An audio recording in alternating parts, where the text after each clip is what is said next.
민수기 16장 36절에서 50절입니다. 여호와께서 모세에게 말씀하여 이르시되 나는 제사장 아론의 아들 엘르아살에게 명령하여 붙는 불 가운데에서 향로를 가져다가 그 불을 다른 곳에 쏟으라. 그 향로는 거룩함이니라. 사람들은 범죄하여 그들의 생명을 스스로 해하였거니와 그들이 향로를 여호와 앞에 드렸으므로 그 향로가 거룩하게 되었나니 그 향로를 쳐서 제단을 쌓는 철판을 만들라. 이스라엘 자손에게 표가 되리라 하신지라.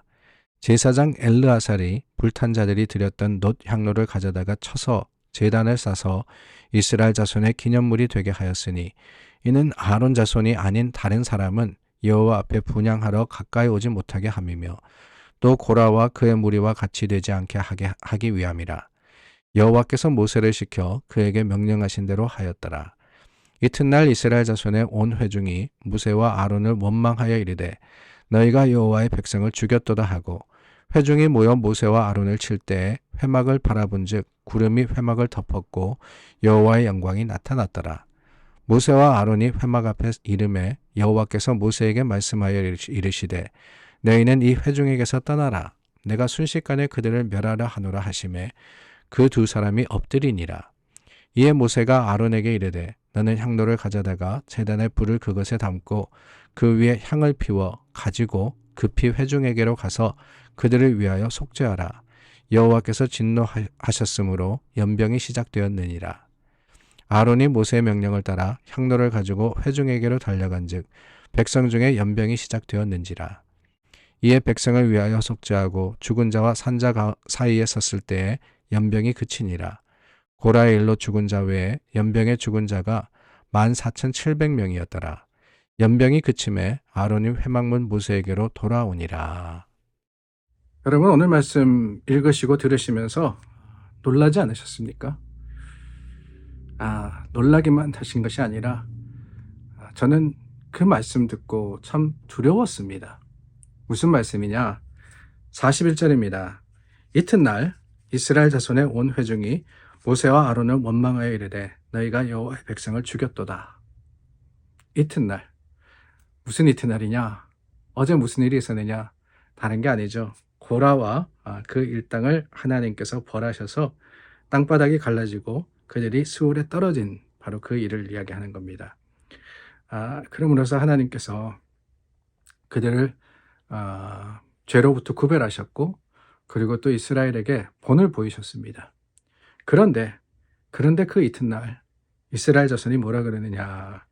모세와 아론을 원망하면서 너희가 여호와의 백성, 이 여호와의 백성이라 그래서 참 좋게 들리지만은 사실은 이 고라와 그의 사람들입니다. 하나님 앞에 죄지은 불평하고 또한 하나님을 의심했던 그런 사람들입니다. 그 사람들이 하나님의 벌을 받아서 죽었음에도 불구하고 뭐라 그러느냐? 불평하고 원망했던 거예요. 또다시 불평하고 또다시 원망합니다. 저는 이게 참 무섭다고 생각되는 게 바로 거기에 우리의 모습이 있기 때문에 그래요.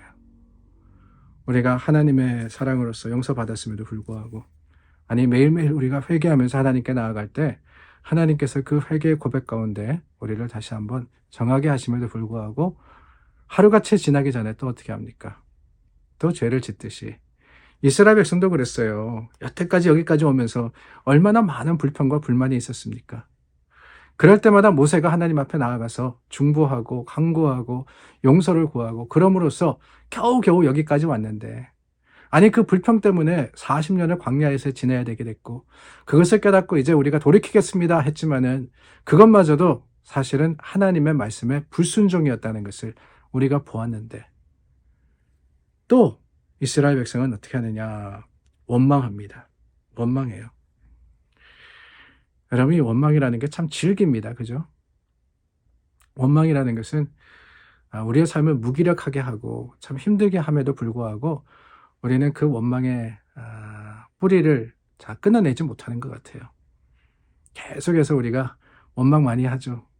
탓이라 그러잖아요. 내 탓이 아니고 남의 탓이죠. 내가 잘 안 되는 거는 다 부모 탓이고 가족 탓이고 이거 탓이고 저거 탓이고 그게 다 원망의 모습 아니겠어요? 근데 이 원망이라는 것이 정말 무서운 게 뭐냐? 원망이 있을 때는 바로 보지 못하는 거예요. 현실을 봐야 되는데 그들이 얼마나 하나님 앞에 불충했으며 하나님 앞에 하나님 말씀대로 따르지 않았는지 그 죄악으로 범했는지를 깨달아야지만 회개하는데 그렇지 못하게 하는 게 뭐냐? 원망이더라는 거예요. 원망. 그 원망으로 인해서 하나님께서 그러십니다. 이 회중을 멸하겠다. 이 회중을 모두 내가 제거하겠다.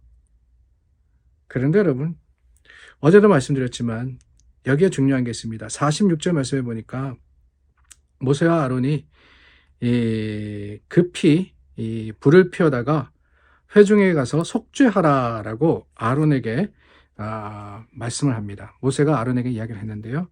속죄하라 그랬습니다. 속죄. 죄를 대속하라는 거죠. 죄의 용서를 구하라는 겁니다. 뭐 오늘날 우리가 쉽게 이야기하자면 회개하여서 구하는 것을 속죄라고 할 수 있을 것 같은데요. 하나님의 그 진노 앞에서 연병이 시작되었을 때 향로에 불을 피워가지고 빨리 가서 속죄를 하는데 어떻게 하느냐 이게 중요합니다. 48절 말씀해 보니까 죽은 자와 산 자 사이에 섰을 때 연병이 그치니라. 죽은 자와 산 자 사이에 섰을 때. 중보라는 것을 우리가 나누면서 바로 이 중보의 역할 사이에 서는 것이라고 나눈 것 같습니다. 하나님과 또 이웃 사이에 내가 서서 하나님께 구할 때 그 구하는 것이 뭐 잘 되는 것만이 아니라 죄의 용서를 우리가 구할 때 그 모습을 보시고 하나님께서 어떻게 하시느냐? 연병이 그쳤다. 하나님의 진노가 그치게 되는 거예요. 사실 가만히 생각해 보면 참 두려울 것 같습니다. 죽은 자와 산 자 사이에 선다는 거 우리는 어떻게 하겠어요? 산자 사이, 그 산자 중간에 어디 숨어 있고 싶은 게 우리 마음이잖아요. 그러나 중보하기 위해서는 중간에 서기 위해서는 앞으로 나아가야 됩니다. 산자를 뒤로 하고 죽은 자를 향해서 나아가야지만 중보가 되는 거예요. 그만큼 위험한 자리입니다. 그러나 그만큼 중요한 자리입니다. 중보가 있었을 때 하나님의 속죄가 이루어졌기 때문에 하나님께서 그 속죄의 모습을 보시고 용서하셨기 때문에 오늘 저와 여러분들에게 주신 기도의 사명도 그런 게 아닐까요? 사실 기도하는 건 힘듭니다. 그 사람을 위해서 그냥 하나님 내가 저 사람을 축복하니까 잘 되기를 바랍니다 라고 하는 건 쉬울 수 있지만 중보가 뭐라고요? 죄도 내가 같이 지고 그 사람의 허물과 아픔과 고통을 내가 함께 지고 주님 앞에 서는 것은 결코 쉬운 일은 아닙니다. 그러나 그럴 때야 비로소 생명이 참 하나님이 주시는 선물이 된다라는 것을 우리가 기억한다면 그 역할이 얼마나 중요한지를 우리는 다시 한번 깨달아야 하지 않겠어요? 아론이 사이에 섰을 때 비로소 그쳤습니다.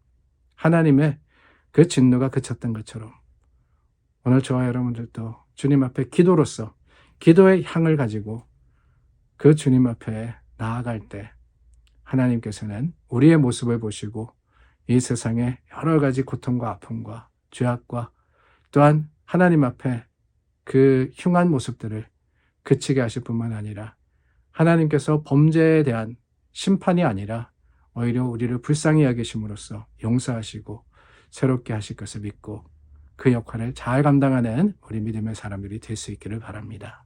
기도하겠습니다. 참 좋으신 하나님, 예수님께서 그러셨듯이 우리도 사이에 서기를 원합니다. 주님, 죽음과 생명 사이에 서셔서 생명이 되셨듯이 우리도 죄와 또한 하나님의 심판 사이에 서서 중보하며 또한 그 중보의 기도로 인하여서 하나님께서 우리를 용서하심을 세상에 선포하는 믿음의 사람 되게 하여 주시옵소서. 예수님 이름으로 기도드립니다. 아멘. 네, 내일 예배를 준비하고 또 지난 한 주간 우리 삶에 역사하셨던 하나님을 기억하며 감사하는 오늘 하루가 될 수 있기를 바랍니다. 기도하겠습니다.